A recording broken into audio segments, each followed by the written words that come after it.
This is not your typical podcast. Get ready for bold conversations with world changers. Led by two unstoppable hosts with Down syndrome. The Audrey And Jeremy Show! Today we are talking to Anna Fedewa from the National Down Syndrome Society because we have lots of questions about what's going on in Washington, D.C.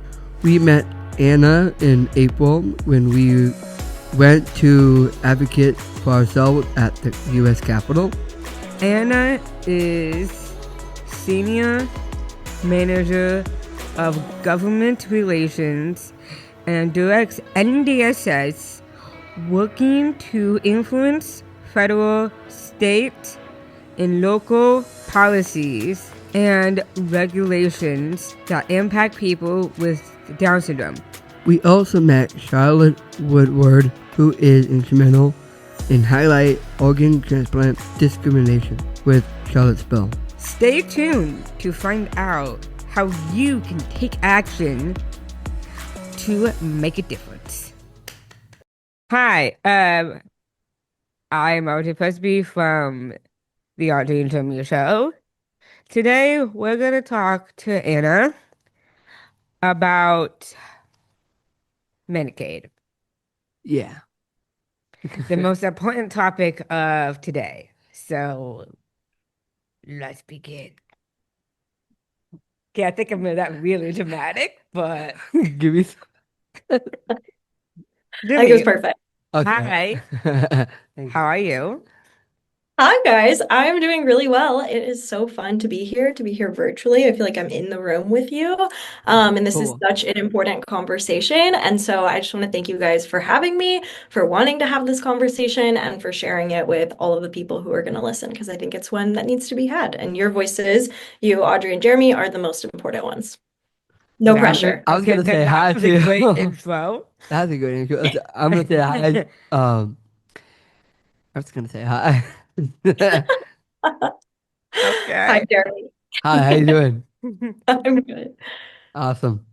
Okay, now Now- we'll start with the very first question of this podcast. Yes, Do- my question is, what is like the process of how many pass or fail opportunities? Yeah, great question. So to answer that, I'll kind of talk about first where we've come from, what's already happened, and then tell you a little bit about where we're going, what the process looks like. I think it's really important to keep in mind that right now it's happening under a special process. So if you've ever seen the little video or heard the song about how a bill becomes a law on Capitol Hill, we're not doing that. We're doing something a little bit different, called budget reconciliation. So things just look a little bit different. Yeah, ooh, fancy. Rules.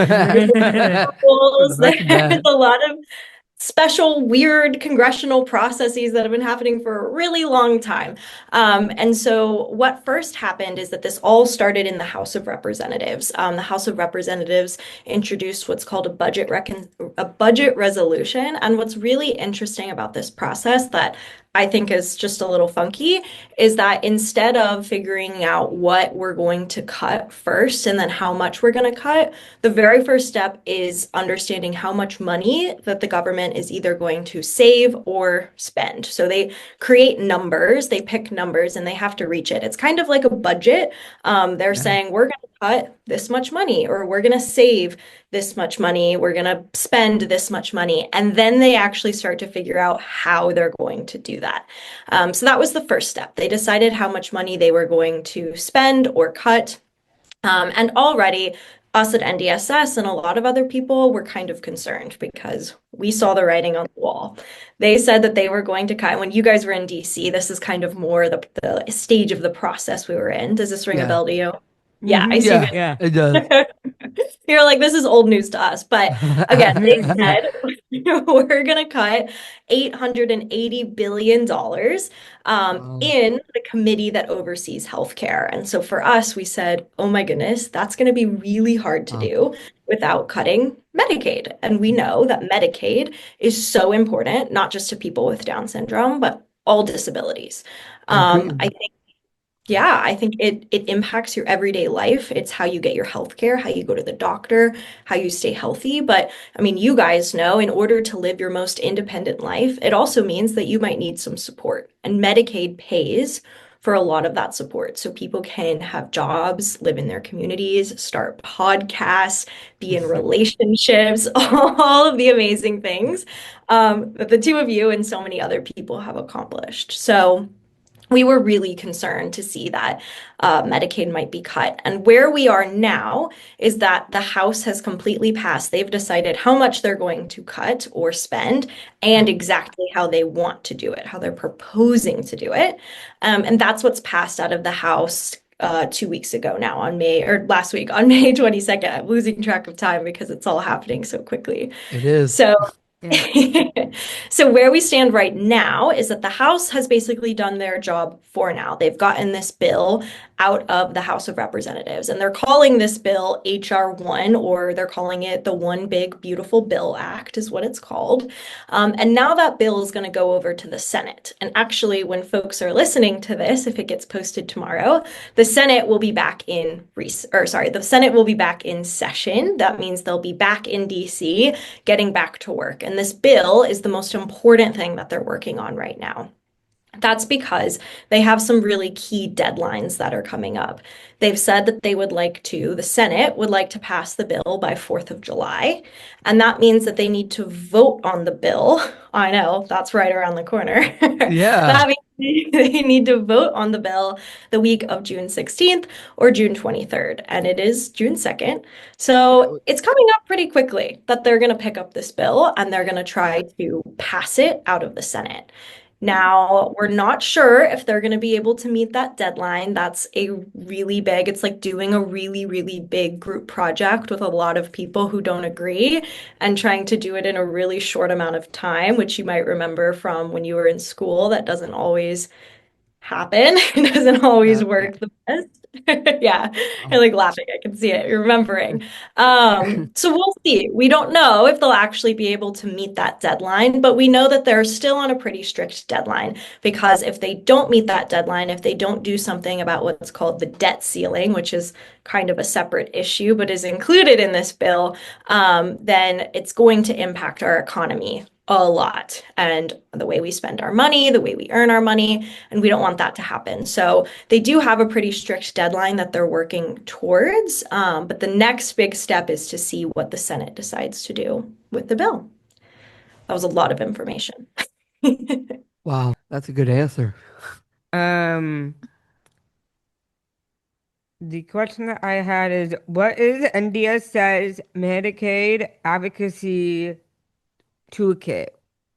Yeah, great question. So, from the beginning, when NDSS knew that this was going to happen, we again went back to our mission, our values, what we try to do every day, and that is make sure that people with Down syndrome and their families are informed and they understand what's happening here in DC, but not just that, that they're able to actually use their voice for change, to advocate. And kind of going back to your first question of what's going to happen, what can we do? NDSS created our Medicaid advocacy toolkit so that you can keep up to date and also have the tools you need to make your voice heard. So our toolkit includes a bunch of information on what Medicaid is, why it's so important to people with Down syndrome.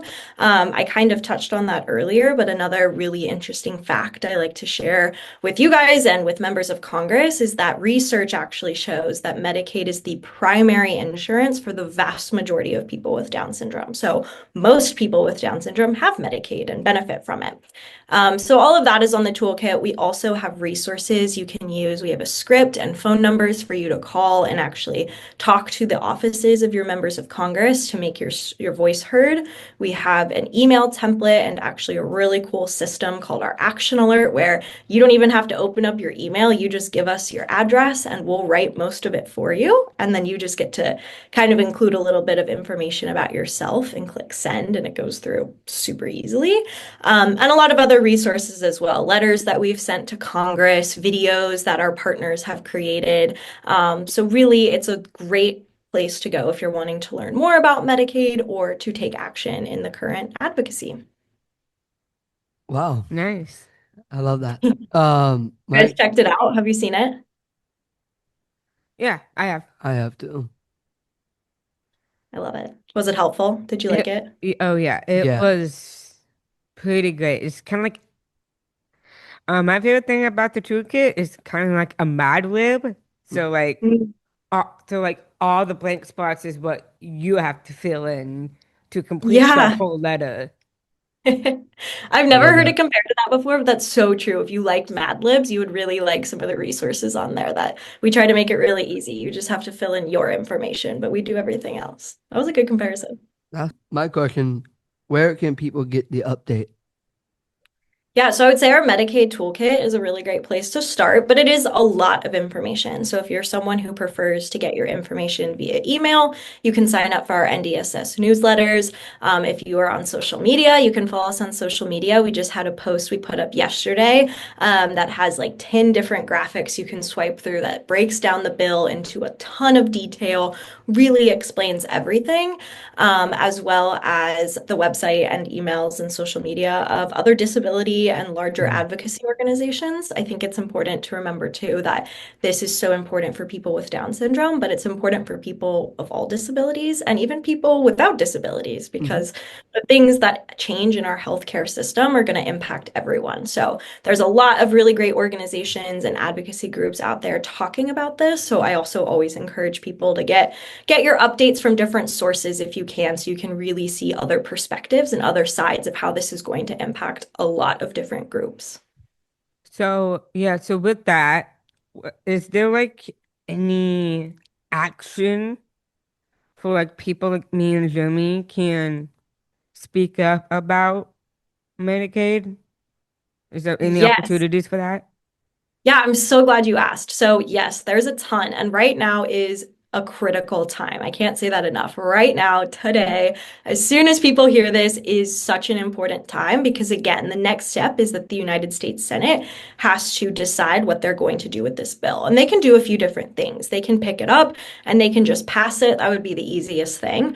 But we know there's a lot of senators who don't agree with the bill or who want to see changes to it. So, now there is absolutely time, but also the opportunity to make real change. So the Senate, we don't think, is going to just pick up the bill and pass it. They're going to try to make a lot of changes and kind of put their stamp of approval on it as well. And again, because they are trying to vote before the 4th of July, the next few weeks are so, so important. So again, that's where you can call your member of Congress's offices and you can talk to them on the phone. You can send emails, you can write letters. And another thing I would encourage people to do too is to share this. Our voices are more powerful when we're Mm. speaking together. And yeah, you're shaking, you know that. You probably felt that energy in DC, right? Like if Yeah, it Yeah, was just I did. one or two of you in a meeting. Yeah. What did that feel like when you had like hundreds of people with you advocating? like we're not the only ones speaking up for the same topic. Yeah. Yeah, yeah, I'm gonna mention that, and I think when it was a cool experience Yeah. to using everyone's different voices. Like it's important for people, like to be honest, with people with Down syndrome, they need to be like speaking up, like, Yeah. and it's hard for everyone like that, and it's cool and it's interesting to see what their story is and what the background of it, and it's kind of hard to. It's about Medicaid and it's really personal to us. Yeah, and those personal stories are what people need to hear. They need to know how it's going to impact you, Jeremy, or you, Audrey, or your parents, or your friends, your caregivers. So, again, that is so powerful when we're all speaking together, we're all using our voices. So, I also really encourage people to share this information with your friends and family. It can be as easy as sharing a post that you see on Instagram with someone. I always tell people after you fill out our action alert, send it to 5 people you know and tell them, hey, this is really important to me. And I'd appreciate it if you took 5 minutes to fill this out. It literally takes 5 minutes or less to do. Yeah. So not only advocating for yourself, but helping other people have that opportunity too. Love And I love what you said, Audrey. It's you sharing your story and making it heard. And I think what we were just saying, there's strength in numbers. We've had over 12,000 emails sent through our wow. action alert system. So there's that huge number of people, but it's also the personal stories because when they go Yeah. to vote, when they go to say yes or no, we want them to be thinking of you guys. We want them in their head to say, what would Audrey want me to do? What is going to be best for Jeremy and really be thinking about those personal stories and those connections they know and the people that they love and care about when they're going to vote. And Yeah. you guys can happen. Or like, because I am on medication, which is Hmm. also part of the a Medicaid too, Yeah. that if I don't get that or don't get my staying home alone and having staff to help me, and if I don't have that, if I don't have my family, my caregiver to help me be more involved with my community, it will make it really tough to actually continue my life on on this Medi-Cal thing that just makes it even tougher for me because I have a lot in my life and Yeah. I still want to live it. I don't want to be the opposite. Like my family wants me to be included in everything, in Yeah. literally everything. You said something so powerful just now, Audrey. I want to say it again, and that was I have a full life and I want to live it. And I think a huge part of this is the fact that a lot of people maybe don't even realize all the things you just said, all the incredible things that Medicaid provides, because it is medication, it's doctor's appointments, it's everything Yeah. that typically get in health insurance, but it's so much more. It's home and community-based services that allow you to have a job, to make Yeah. money, to pay taxes, to Yeah. do all Yeah, of the same things that everyone else does, and you deserve that, and you clearly want that. And so, why should we ever try to take that away from you? I love that. I love my life. Who doesn't? Who doesn't love life? And my life is incredible. Not because I have this podcast. 'Cause I have a lot of different things I have in my life. My family's in it. My siblings are in it. And that's what I mentioned. I mentioned my health. And it is in a way that I have a support staff. I have self-implementation program too. Yeah, you said a lot of really important things. I agree a lot with Jeremy. The first, that this doesn't just impact you. Again, it impacts everyone, your parents, your caregivers, your support professionals, your employers, your peers. Literally everybody is going to be impacted by this, not just the people on Medicaid. But I hear you when you say that, maybe you're scared or you're fearful or you're unsure what's going to happen, because those are all totally valid and real feelings. I think our hope at NDSS, though, is that we can give you these advocacy opportunities, the education that you need to take those feelings and turn them into action, right? Know that, Yeah, and hopefully feel better. Know that you're doing something, you are making a difference. I think something I want to point out that we've really been talking about is that the proposals that we're seeing, there's things that are really concerning us about the proposals, real things. But at the same time, there is a lot of things we heard members of Congress say they wanted to include that ended up not making it in. Really, really things that would have drastically changed the entire way that Medicaid is financed, the way that we pay for it, and really, at the end of the day, the services that people get. And none of those things are included in the bill right now. And that's yeah, because people. You guys spoke up, you made your voices heard, you said, do not do this. This is really, really going to hurt me.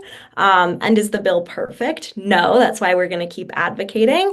But it is right now, a lot of those really scary things aren't in the bill, again, because of the advocacy of our community. And so I hope that's encouraging to you to know that it is possible. We can keep advocating, we can keep sharing our story, and hopefully make the world better. yeah, yeah. I'm actually crying right now because, and it's hard. Yeah. um, uh, babe, hey babe, are you terrified? Um, to be honest, I'm scared as hell.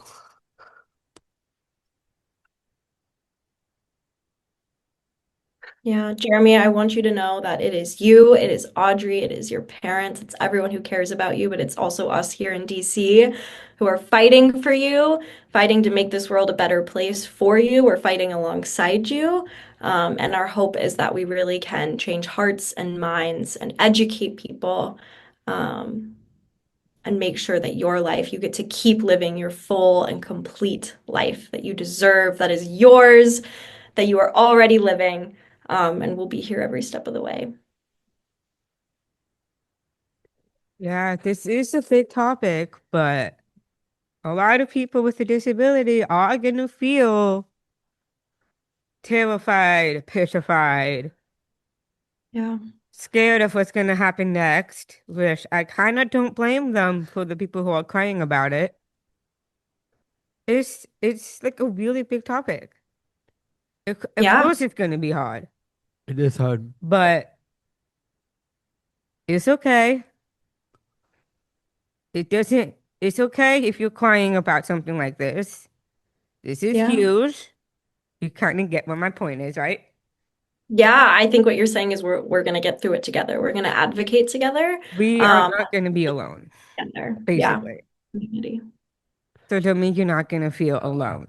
I promise you that. To be honest, I am actually not alone.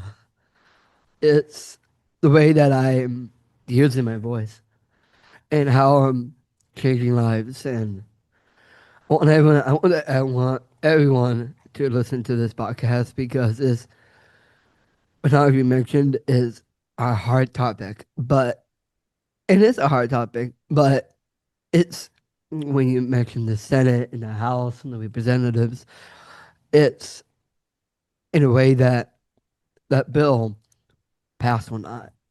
And it's kind of like what I said yesterday to myself, it's kind of like a walk in a hard place. Mhm. And I have a girlfriend right there, Yes, and she's, you every do. time I look at her, this is the person I want to spend my life with. And kind of like the way we, kind of like benefits reformed. Though, like for example, at arguing that Oh, I think I know what you're talking about. if we were getting Like married, if we were getting married and we lose our benefits, I think that's kind of what we talked about when we were in Washington. yeah. Yeah, you guys are That on it. You know, all your policy priorities. That is, it's called the yes, at this point we're covering all of it. It's called the marriage penalty. And I love that you brought that up because I think NDSS has always said the marriage penalty really exists more in SSI or supplemental security income, but it's connected to Medicaid. Yeah. NDSS has always said Medicaid is not perfect. We don't think that Medicaid is as good as it could be, as efficient as it could be. It costs a lot of money, and maybe there are ways to save money in Medicaid. There are other really important things that need to change, like the marriage penalty, like putting limits on how much people can make or save in order to still maintain their eligibility for Medicaid. But I think, again, what we really feel like is what's being proposed in this bill doesn't make Medicaid better for people with disabilities. But it definitely, there are things out there are ideas out there that could make Medicaid and other benefits like SSI much better for people with disabilities. And most of those are bipartisan proposals. That means you have both Democrats and Republicans who support it. And those are the types of proposals that NDSS wants to see move forward. And why, when you came in DC, we got to talk about those as well, right? Because this is a hard topic, but I think it's important to keep in mind there are so many other really important things that are moving forward too, like the marriage penalty, SSI, ABLE accounts, things like that. Yeah. Yeah. Yeah. I So love it. I did hear something about the Charlotte bill. Yes. Should I peek my head out and grab I Charlotte would herself? like to hear more about that. Same with me, Okay. actually. All right, you guys give me one quick second because we're gonna have to do a Little spot. creative Yeah. switcheroo here. Charlotte, you ready? Let me see. I don't know if we can fit two of these chairs in here. I'm gonna go grab another chair. Give me one sec. Yeah, I have. Good. You had all of us crying on you, buddy. Love you. I was trying to make him comfortable. Oh, I think I Good know. job. I was trying to say, Audrey, put your hand on his hand. Okay, now I was trying to do this, And you couldn't. and Jimmy couldn't reach my hand. Although I can. See. Here. Okay, here, we're gonna Hi, put you- Charlotte. Hey, Charlotte. How's that? Perfect. Charlotte and I are kind of matching today. We didn't even plan it. Hi, Charlotte. Hi, how are you, Audrey? I'm good. How are you? I am awesome. I'm so glad you're going to be part of this fun podcast. Yeah. Well, thank you for taking the time to get to know me better. Oh, of course. So, can Talking you about tell me a little bit about your story? so I was born with a congenital heart condition, and as a result, I have had 4 open heart surgeries, 3 as a baby, 1 when I was 10 years old. As I grew, my heart just could not keep up with the rest of my body. So I would have fainting spells during which I would collapse. I'll spare you all the details about that. But anyway, as these fainting spells continued, my doctor decided that I'd be a great candidate for a heart transplant. That was when I was a student at Northern Virginia Community College. And and around that time, my doctors told me that there were no new surgeries I could have, and that I desperately needed a heart transplant. And I'd like to mention, if they had discriminated against me, I would not be here today talking to you. I would be up in heaven with Jesus. But the good news is that I successfully got a heart transplant on January 30th, 2012, and I am 13 years out. And going back to what I said before about the doctors, might about the doctors could have discriminated against me. Well, well, that is what happens all too often to people with Down syndrome and other intellectual and developmental disabilities. Of course, I'll let them speak for themselves. But I do want to mention that we are being denied the right to life saving, that we are being denied the right to accessing life saving organ transplants. Do you know why that is? Well, I'll tell you. And it's all because of institutional discrimination, bias, low expectations, misconceptions, and stereotypes. This is wrong, illegal, and unconstitutional. You were in the House of Representative talking about your bill, and how was that? How was the experience talking to them? Mm-hmm. Let's just say overwhelming, and but mostly proud. Um, it- um, I don't want to go into all the details of my organ transplantation Mhm. campaign, but I would like to mention that I was instrumental in getting Virginia to pass the non-discrimination in organ transplantation bill. Of course, I would like to add that there are so many other stories of people with Down syndrome that will never know what they are because of this blatant, outright discrimination. Yeah. Stories that we will never know and would never be told. So, what's going to happen next? Uh, so I'm not sure if you heard, but my bill was introduced again in February 2025. I'm not sure what the date was, but I think it was February 27th.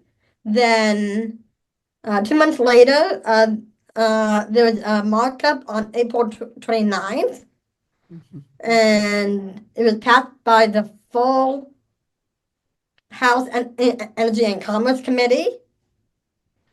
And so up next will be a full House vote. Then after that, the Senate committee and full Senate will have to vote on it and pass it. And then after that, it's off to the president's desk.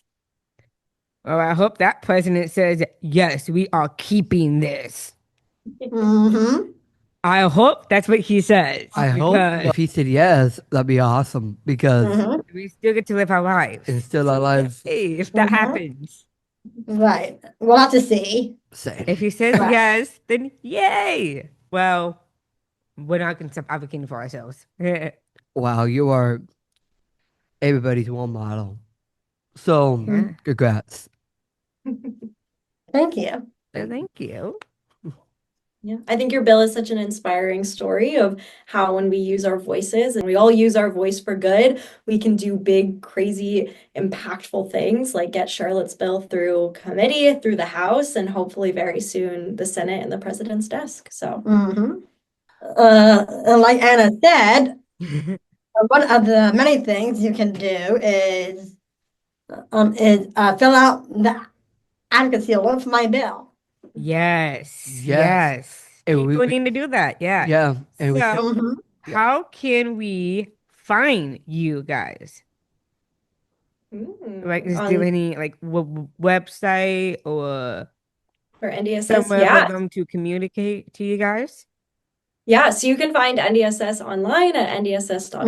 Mhm. We're also on all major social media platforms. Mhm. Charlotte is quite famous on TikTok and Instagram and Facebook. Okay, now so I you have to find you now. I Yeah. have TikTok, so I might try to Mhm. find I have you. Instagram. So you can keep up with all the amazing work Charlotte and many of our other staff members are doing on our social media. And like I said, Mhm. definitely sign up for our email newsletters to stay up to date on all of the important work that we're doing. Mhm. I will support you in that bill too. Thank you. So thank you guys for joining us today. Yeah, definitely.